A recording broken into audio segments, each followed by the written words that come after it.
Yeah, so my first question that I just wanted to ask you was, what was your introduction to motorsports? It's a pretty interesting story, Miranda, because I did not come from any racing background whatsoever. I was an only child, born and raised in Birmingham, Alabama. My mom and dad had no interest whatsoever at even turning a TV on and watching racing or going to any racing.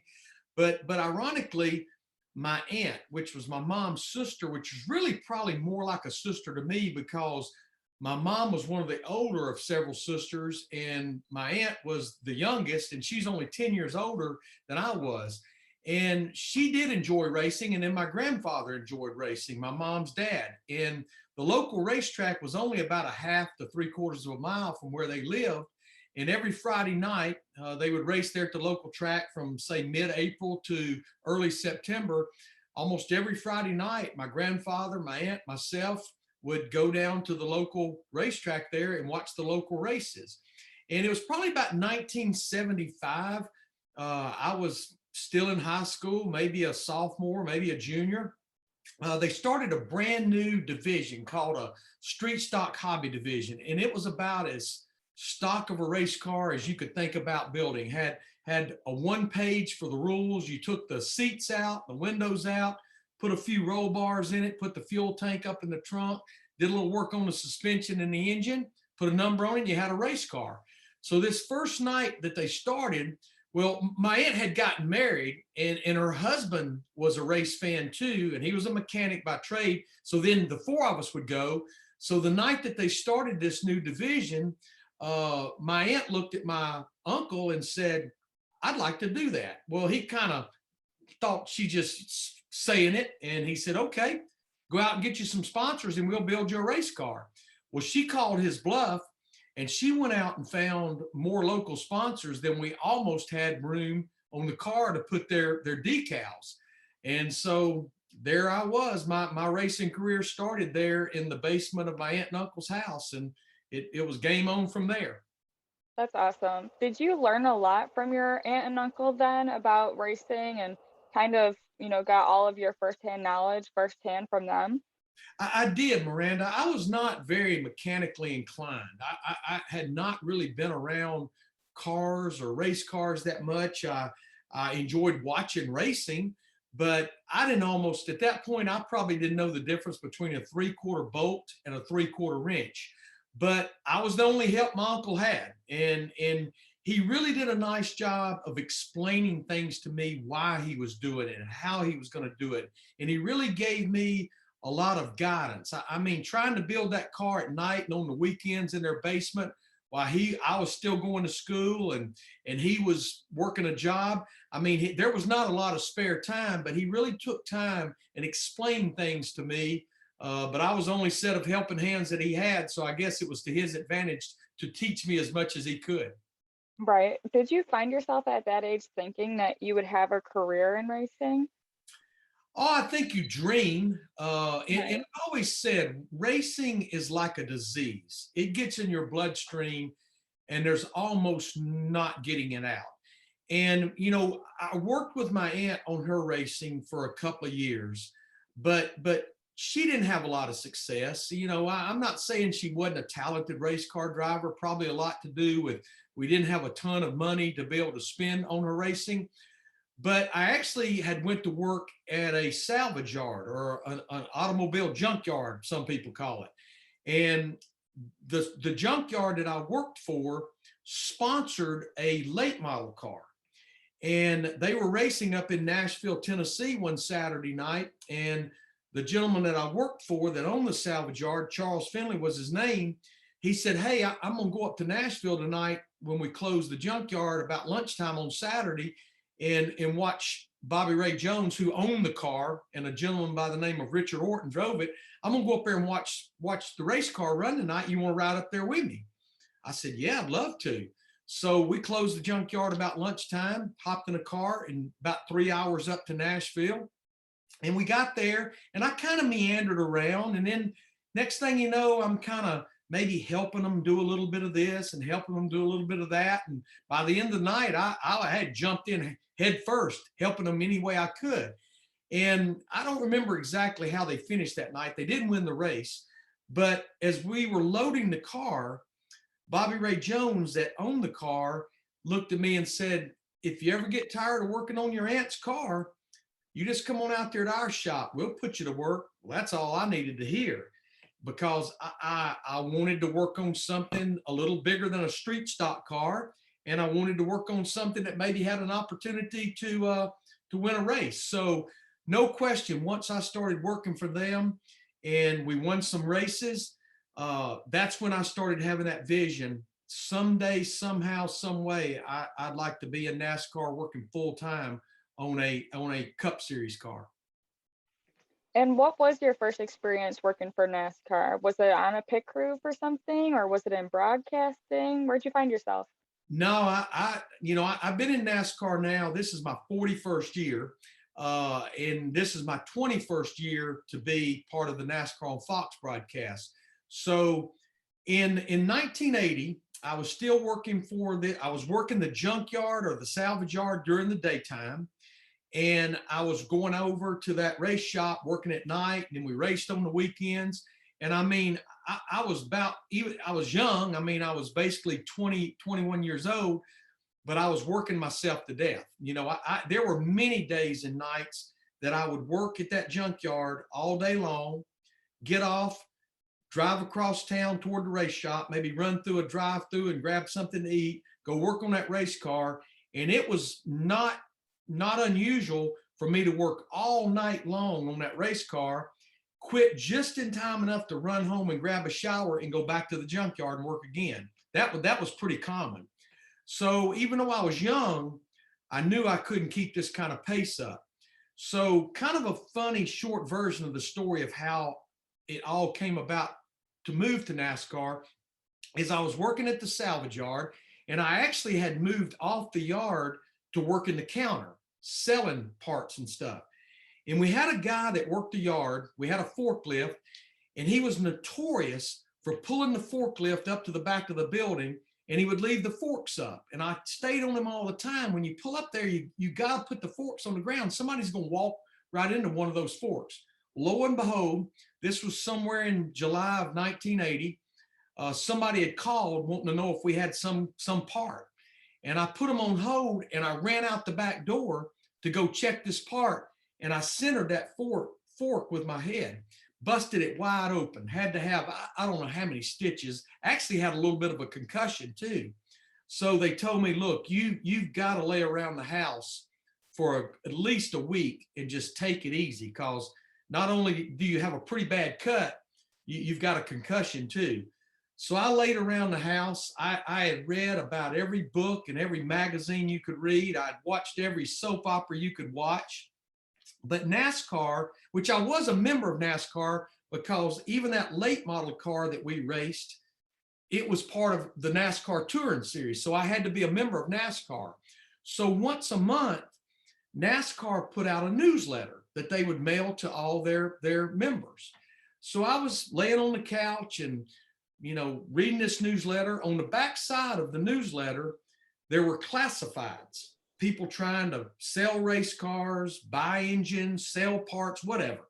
Well, I was just glancing through them, and the very bottom classified, the very bottom ad, it said new Cup race team starting in Greenville, South Carolina, looking for mechanics and fabricators. Here's a number to call. So I thought about it. I said, what have I got to lose? So I called the number, and it actually was a lady. It was the owner that was starting the team. It was his daughter. She was going to be like kind of the team manager of the team.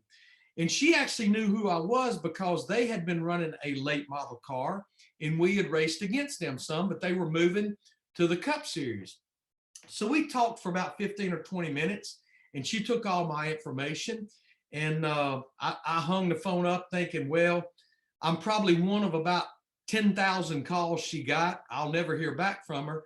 So anyhow, back then, cell phones didn't exist, obviously.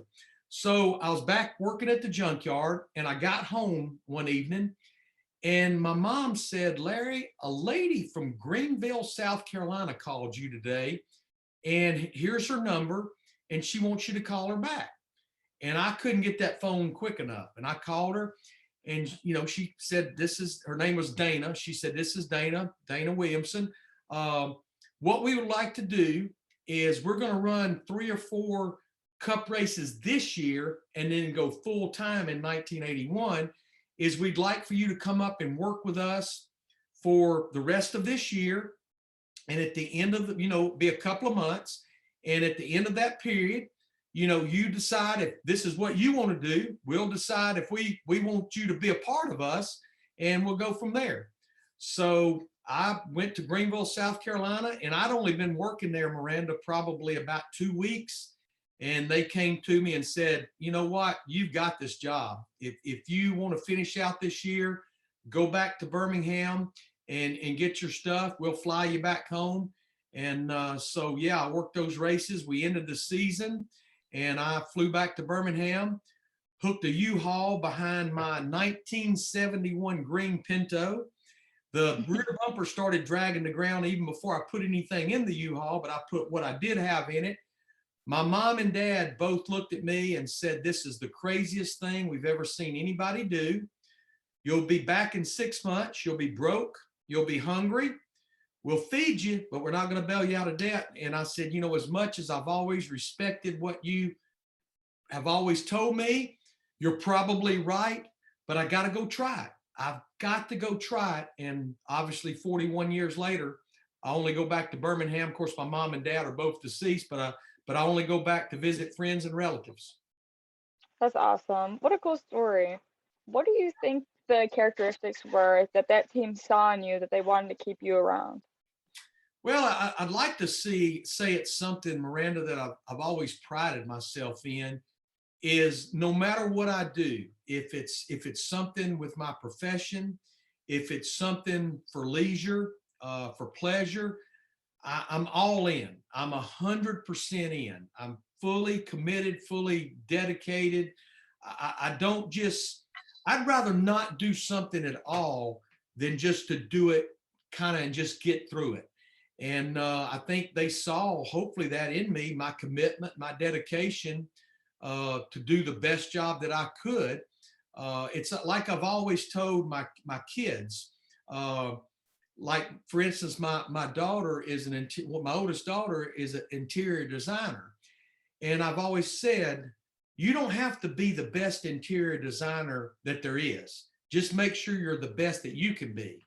And I guess that's kind of what I've always tried to live by in anything that I've ever participated in. That is some good advice. Do you think that was what kind of helped you grow and move up to get your first crew chief job? Is there a story behind that? There is a story behind that. So I worked for several cup teams. They were all smaller, more so underfunded teams without a ton of success, realistically, probably from 1981 through 1985. And in 1985, I was actually working for a gentleman in Greenville, South Carolina. His name was Bobby Hawkins. And he owned a very small race team. We ran a very, very limited schedule. We only had 2 or 3 full-time employees, and we kind of just raced whenever we were ready to go race. He didn't have any desire to run the full schedule. And so in late 1985, the drag racer, Kenny Bernstein, world champion, top fuel driver, funny car driver, he wanted to get into NASCAR, not as a driver, but as an owner. And so R.J. Reynolds Tobacco Company, Winston, who was the series sponsor back then for the Cup Series, they kind of knew of what Bobby Hawkins was doing down in Greenville with a very small team running very few races. So Kenny Bernstein, he had a driver by the name of Joe Ruttman. He had a sponsorship with Quaker State. He had a manufacturer support with Buick. He just didn't have anywhere really to take it. So Winston put Kenny and Bobby together to see if they could figure out how to maybe do a partnership. So they did a partnership getting ready for 1986. And it didn't take long, I'm talking a few days, to realize Kenny was really an amazing businessman. Bobby Hawkins was an amazing businessman, but their philosophies was way apart. And I think they realized this partnership may not work. So Kenny bought Bobby out, but it was very, very flattering what Bobby did.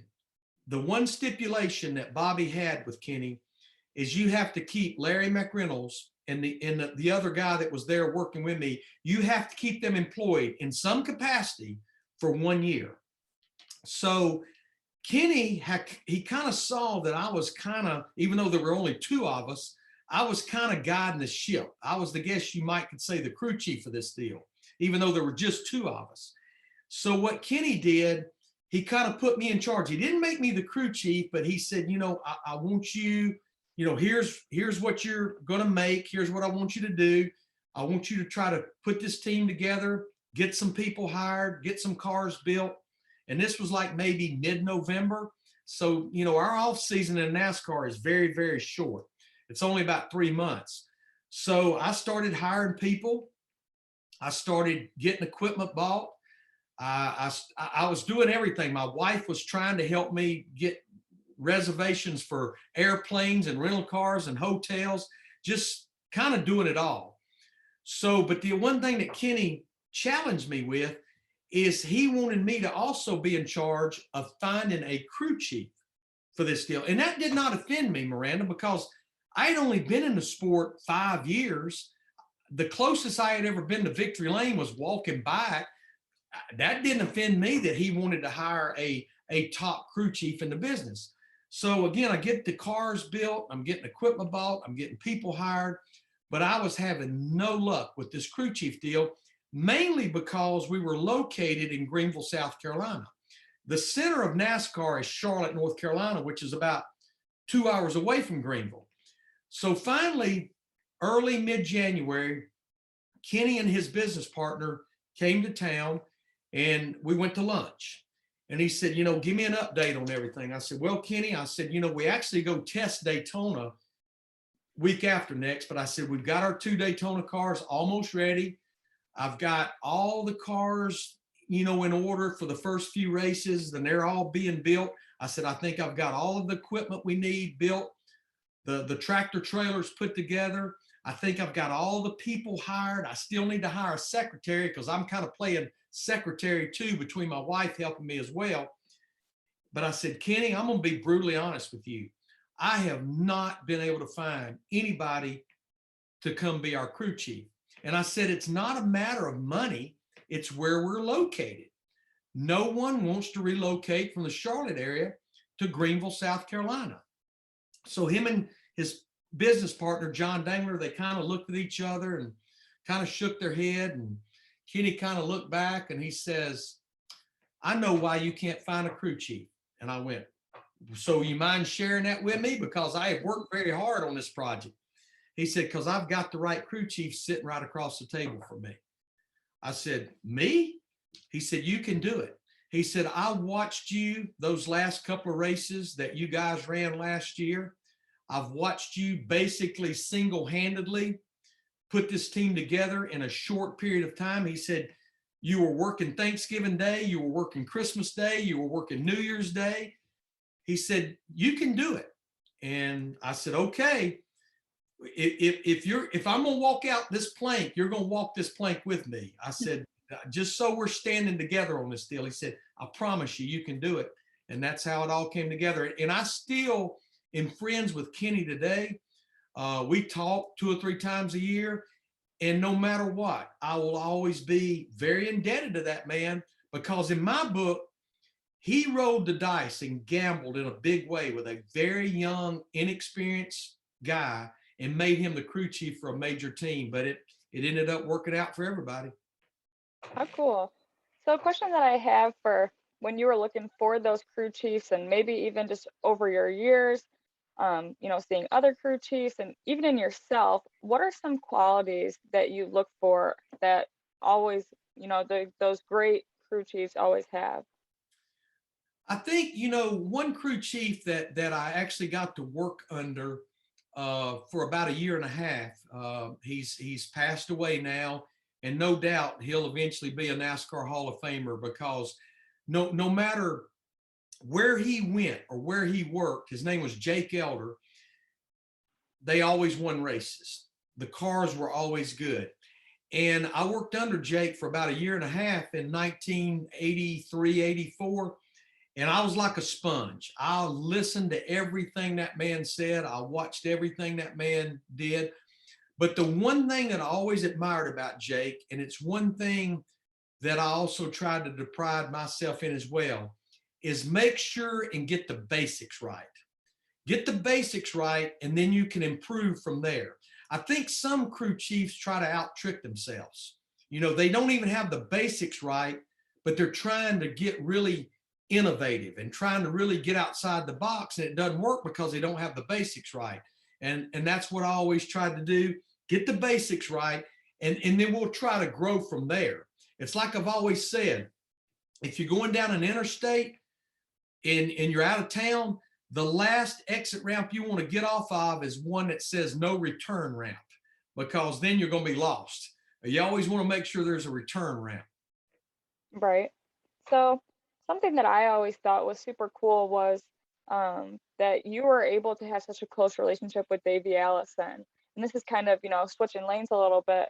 But what is your first, memory of meeting Davey, or a good story that you have about the first time meeting him?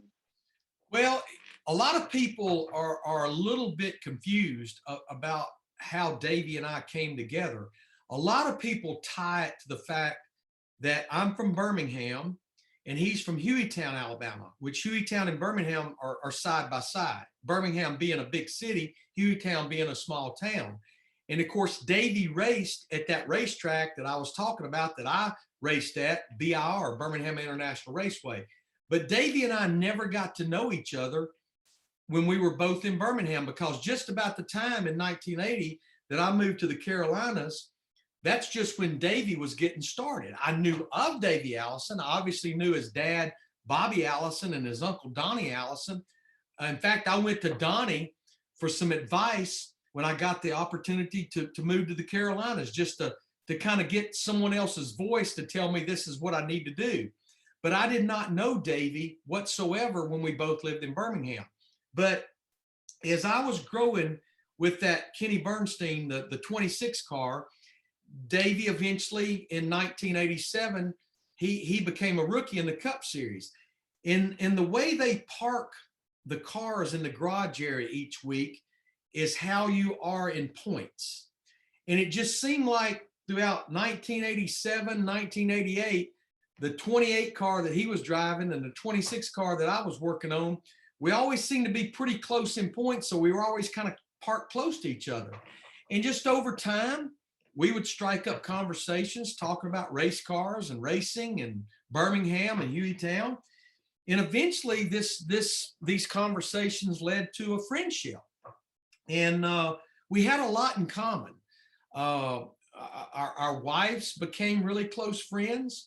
As we had kids, his two kids and my first two, I now have a younger third one, but they were both close in age. Both of us were devoted Catholics, are devoted Catholics. And we would even though he was driving for one team and I was working for another, Saturday night after the garage or the racetrack would close, we'd get our families together and go find a local Catholic church and go to mass together, and then go out and have dinner before the night ended. And Davey started kind of hinting to me, probably more so late 1989, early 1990, why don't you think about coming over here and helping me with this 28 car?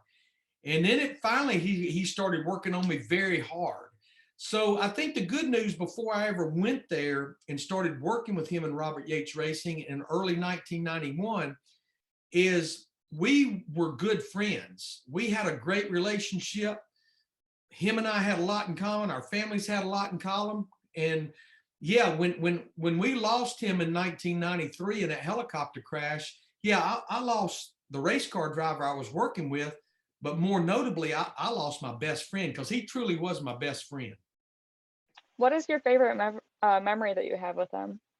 Well, gosh, I have a lot of favorite memories, because we were able to accomplish a lot together in a short time. We were contending for the championship our second year together in 1992. We won 5 races plus the All-Star race our first year together in 1991. In 1992, we won 5 races again, including the Daytona 500 and the All-Star race again. And then the final race we won together was early in 93 at Richmond before he got killed. Probably the 1991 Coca-Cola 600 at Charlotte. You know, I joined Robert Yates Racing in probably mid-March of 91. It was about like 5 races into the season. And we immediately started clicking. I mean, the first race together, we finished second at Darlington. I think the next week at Bristol, we finished 3rd or 4th. We were clicking those top 5s off week after week, but we hadn't won. And now we're getting into May. And it was actually starting to bother me just a little bit because it's like we're so close. I mean, we're right there, but we just hadn't closed the deal. So mid-May, we'd been together a couple of months, and we were competitive every week. So we go to Charlotte to the 2 weeks of racing here at Charlotte. The first week is the All-Star race, and then the second week is the Coca-Cola 600 on Memorial Day weekend. So we won the All-Star race, the first win together, but it was the All-Star race. I want to win a points race. And I mean, we annihilated them. We led every single lap of that All-Star race. So the next week we take the same car back out there for the Coke 600, and we didn't qualify great. I think we qualified top 10, but really thought we had a shot at the pole. But it didn't take me long, Miranda, to realize as we got into that race, the only team that could beat us is if we beat ourselves or if something happened out of our control. And we just led lap after lap after lap. I think at the end of the day, it's a 400 lap race, 600 miles. I think we led over 300 laps. But back then, the equipment was not as durable as it is today. Running a 600-mile race today is nothing on the engines, nothing anything about the car. Back then, it was a tough race on everything about that car. And so you always kind of knew as a crew chief when you would get to those closing 100 miles, because that's 100 miles longer than any other race, that you're maybe kind of on borrowed time with parts and pieces. So we were leading, and ironically, Dale Earnhardt in the 3 car was running second, and we probably had a half a lap lead. And the race is winding down, and Davey was not saying anything on the radio. And we didn't have to make any more pit stops unless an untimely caution came out. And all I was saying on the radio was giving him his lap times, how far ahead he was of second, and then about every 5 laps, how many laps to go, 40 to go, 35 to go. And I mean, again, unless a caution comes out or something happens to us, there's no way we're not going to win this race. So with about 20 laps to go, Davey, again, he hadn't said anything probably in 20 or 25 laps, but with about 20 laps to go, he comes on the radio in a very somber voice. He says, "Larry Mack, you'll never believe what's happening." And I'm telling you, my stomach came up and lodged in my throat. I went, well, here it is. We're losing a cylinder, our tires going down, gears burning up. And I said, what is it? What is it? And he said, every time I come off turn 2 and I look over toward the infield, there's an Earnhardt fan hanging over the fence, flipping me off with both hands. I said, Davey, thank you so much for sharing that with me. I really appreciate that. And of course, the good thing is we did go on and finally got our first win together. What a funny story. So, talking about kind of a career transition for you, when you went into broadcasting for Fox, I believe it was in around like 2000. You could correct me if I'm wrong on that, but what made you kind of make that career transition? Great question, because sometimes I even ask myself that question.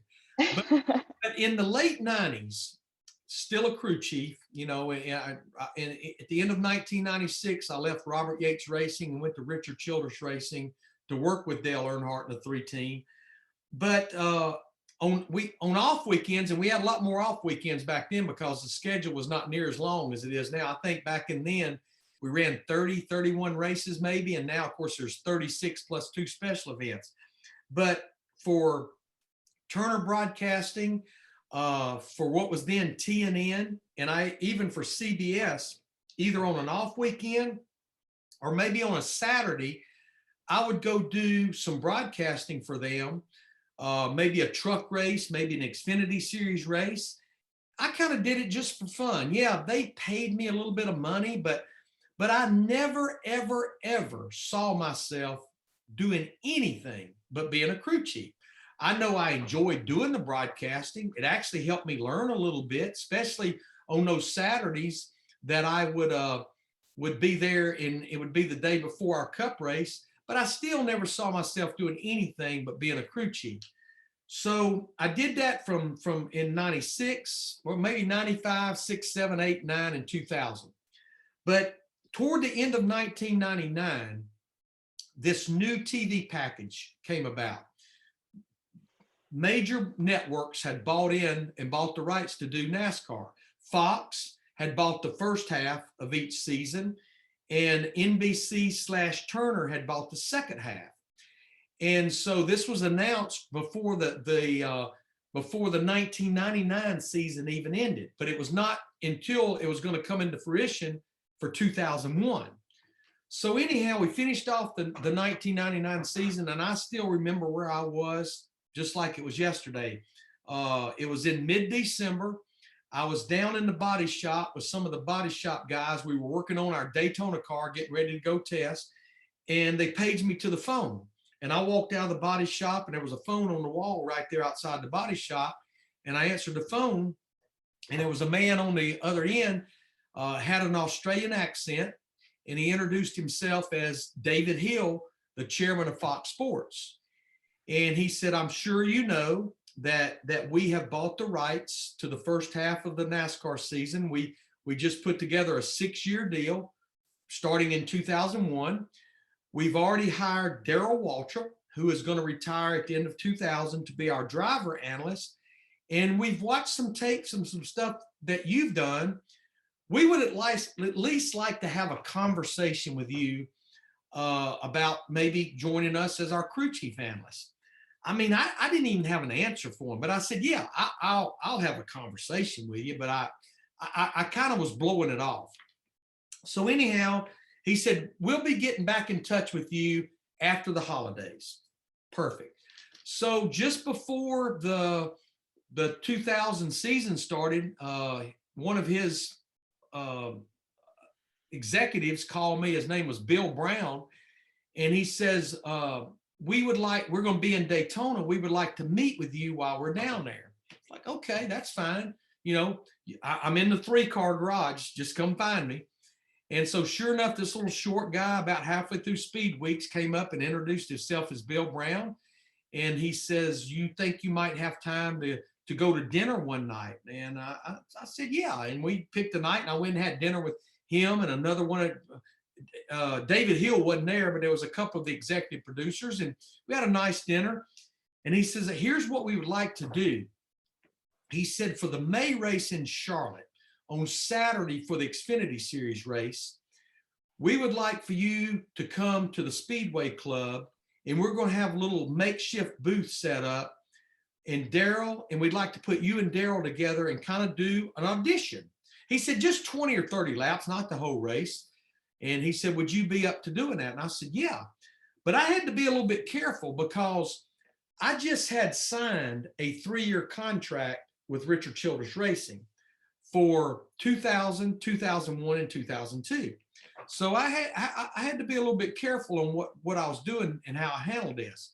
So sure enough, spinning ahead to May, they called me the week before, and they said, you know, we'd like for you to be up at the Speedway Club this many laps in the Xfinity Series race. And so I kind of snuck around and went and changed clothes and went up there to the Speedway Club. DW and I, we did 20 or 30 laps of the race together. It went fine. And so they told me we'll be back in touch. So early June, mid-June, they called me and they said, Larry, we really loved what you did. We loved how you and Darrell played off each other. We'd like to strike a deal with you. And I said, I just need some time to think about it. I got it. This is a lot to absorb. And the good thing is they already had come at me with a 2-year deal, and it was going to be 2 years and a 2-year option. And the other good thing was it was really almost exactly what I was making salary wise as a crew chief, which honestly was a good thing, because that way I could lay that element aside. It wasn't like they were offering me triple what I was making or something. So I could lay the money aside and go, what do I really want to do here? So I'm telling you, I toiled over this night and day. And my wife and I, we would sit at the kitchen table, and I'd take a sheet of paper and I'd write down, this is a positive for staying a crew chief. This is a positive for doing the broadcasting. And finally, Fox called and said, look, we got to have an answer. I said, give me to Monday. So finally, I made the decision, I'm going to do it. And there was 2 or 3 reasons I made the decision to do it. One, they were only offering me a 2-year deal. And I said, you know what?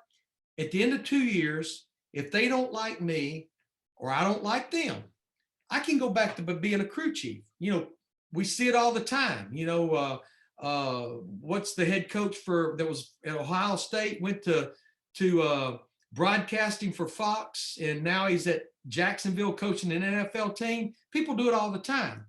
So anyhow, that was one reason.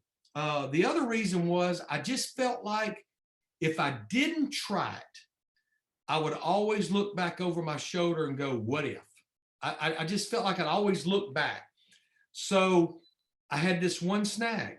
I had this contract with Richard Childress Racing. So I went to Richard's secretary later on that week, and the next week, we had that weekend off. The next week, we were actually going to go to Indianapolis for the Indianapolis race in August. So I told Sandra, Richard's secretary, I need to talk to Richard. She said, well, he's gone today, but he'll be back later on in the week. I said, as soon as he gets back, I got to talk to him. So I don't know, Thursday or Friday, she called me in my office and she said, Richard's up here if you want to come talk to him. So I go up to his office, and you know, I made my mind up. I just got to lay it on the table. I don't need to hem and haw and beat around the bush. So I laid it all out to him. And I'm telling you, that man, his face turned as red as my shirt. I thought flames was going to start coming out of his ears. He was so mad.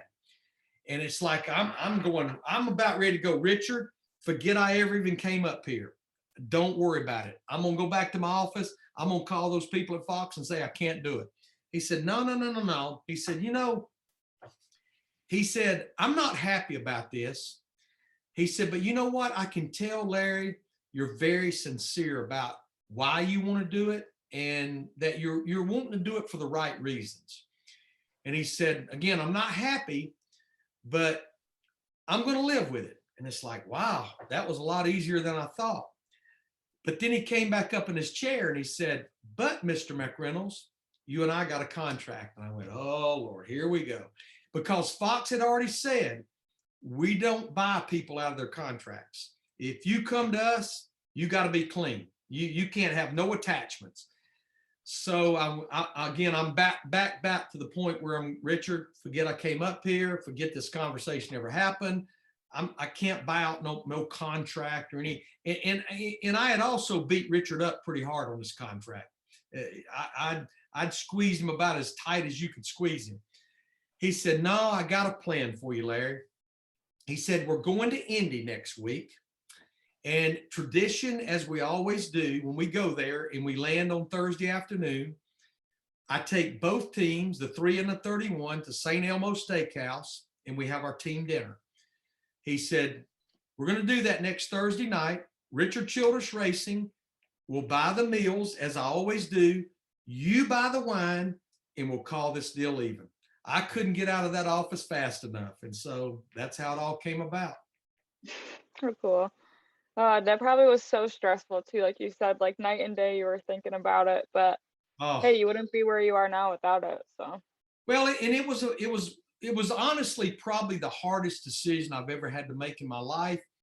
But I gotta say, it's a decision that I've never second guessed. I've never looked back. Now, I'll be the first to tell you, when we went to Daytona in February of 2001, and that first practice about a week and a half before the Daytona 500, and I'm up in that broadcast booth, and the track opens for practice, and those cars stuck coming out of the garage area. I'd been down in that garage area for 20 years. I went, oh no, what have I done? This doesn't feel good. But it didn't take long to find a comfort level. Right. Something that I'm interested in is, in your opinion, is it easier to explain like the car specs to a driver as a crew chief or to the audience, like as a commentator on TV? Is it easier to explain what now about the car? So, say as a crew chief, you're explaining the specs of the car to the driver, right? But as a commentator, you're trying to explain those things to the audience that's watching television. What has it been easier for you to do? I would say probably to the driver, because one, he understands a lot about it anyhow. And you go very deep. And the one thing that my bosses have always hammered on me is in the broadcast is less is more. Don't get too complicated. Keep it at surface level. Don't dive down all the way to the bottom, because we're trying to find such a balance. We're trying to cater to that hardcore fan that lives, eats, sleeps, and breathes NASCAR. And then we're trying to cater to that casual NASCAR fan that maybe watches a few races a year. But the biggest thing we want to cater to also is maybe that fan or that viewer that just happens to be flipping through the remote control. It's like, wonder what this is. Cars on a racetrack. So if I start talking about whatchamacallits and gizmazes and all that stuff, that viewer's going to go click. I don't understand all that. So probably easier to a race car driver because he understands most of it anyhow. Right. Yeah, I never thought about it like that. It's super interesting. So, just to wrap up a little bit, if you were to tell your past self something before all of your success, what would it be? If I told what now? If you were able to tell your past self something, your younger self, Oh, like some advice. my youngest child, you said? Yeah. No, no, no, yourself. Oh, myself. Oh, okay. Oh, gosh. That's a great question. I guess I've really never thought about it. You know, we would all love to have do-overs, but unfortunately, we don't have do-overs. I tell people all the time that I started 470 races as a crew chief in the Cup Series, and I won 23. So that means I lost 447. If I had do-overs, I could probably double or triple that number of 23 career wins. But I guess if I could look at that 21-year-old Larry McReynolds and go, you know, I first and foremost, I have no regrets whatsoever. I don't know that I would do anything any different about my life's journey or my career path. But I guess it would probably be not assuming anything. Make sure that people know where you're coming from, because one thing that I was very guilty of that I probably would do different, Miranda, is in my early years as a crew chief, I was a micromanager. I didn't think unless I touched it that it would be okay, and I probably offended a lot of the crew members, because I would hire a crew member to do a job, and then I'd dive in there and either do it with him or do it for him. And it was Kenny Bernstein that finally made the light go off in me that you cannot be a good leader trying to be a follower too. It doesn't work. And that light went off. So I guess even though I don't have any regrets, I don't know that I would do a whole lot of things different. If I could go back to that 1986 year when I first became a crew chief, I probably could have been a better crew chief quicker had I been a leader from the beginning and just trusted the people that I had hired to do the job. Right, right. So going off of that a little bit, what advice would you give to young people, maybe even myself or somebody my age that's trying to, pursue their goals or a career in motorsports? Yeah, I love giving this advice because I reflect back at myself, and even to the point of my mom and my dad telling me not to do it, is I'm so glad I didn't listen to them. As much as I respect my mom and my dad, thank the good Lord that I didn't listen to them that one time. And I say it all the time. If sometimes mountains can be about as straight up and down and vertical as they can possibly be when you're trying to pursue a goal or a dream.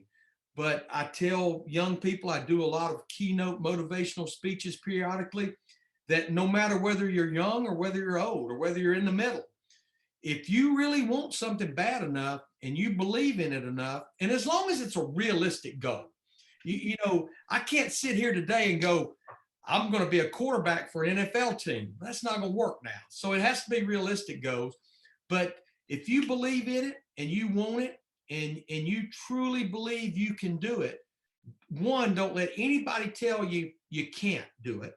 And be as committed and dedicated, no matter how bumpy the journey becomes. Don't give up on it, because eventually that door will open. It took my forehead getting opened by a fork for the door to open for me.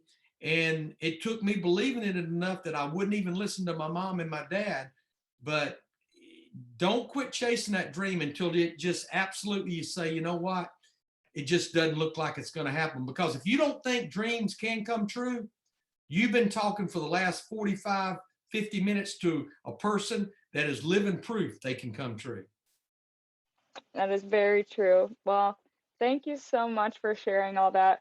It was a pleasure to hear all of your stories, and I wish we had time for more, honestly. No, I've enjoyed it. I'm glad you got your electricity back, and I truly enjoy sharing my journey and my story. It's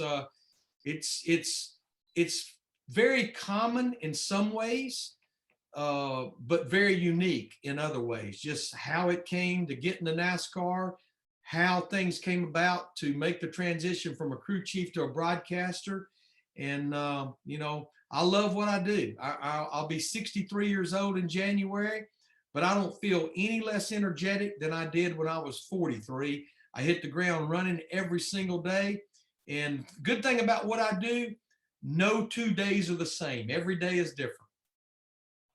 That's awesome. Yeah, I've always loved hearing, the quote or just the thing that people always say is, if you love what you do, you'll never feel like you're working. So hopefully that will be me one day. Yeah, I mean, I feel so blessed and fortunate. A lot of people have a job, but they enjoy something else. They enjoy hunting, or they enjoy fishing, or they enjoy golfing. And people will ask me, what do I do for enjoyment? My job. That I love that more than anything else. Yeah, I enjoy family time and getting away periodically, but I enjoy my job, whether it's the Fox broadcast, doing the Sirius XM NASCAR radio show that I do every weekday. That's my enjoyment. I don't really have hobbies of any kind, because my job is kind of my hobby too. Right. How cool.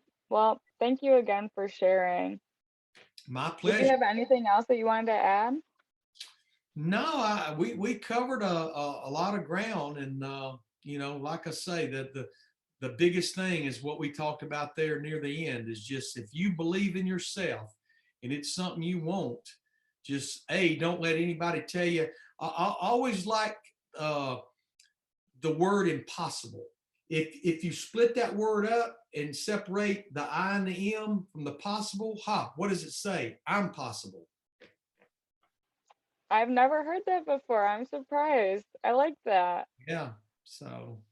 How cool. Well, like I said, I wish we had time for more. Maybe we'll have the opportunity to chat again. But until then, have a great day, have a great year, have a great whatever until we talk next. Well, you too. You take care, and good luck on everything. Thank you. Bye-bye.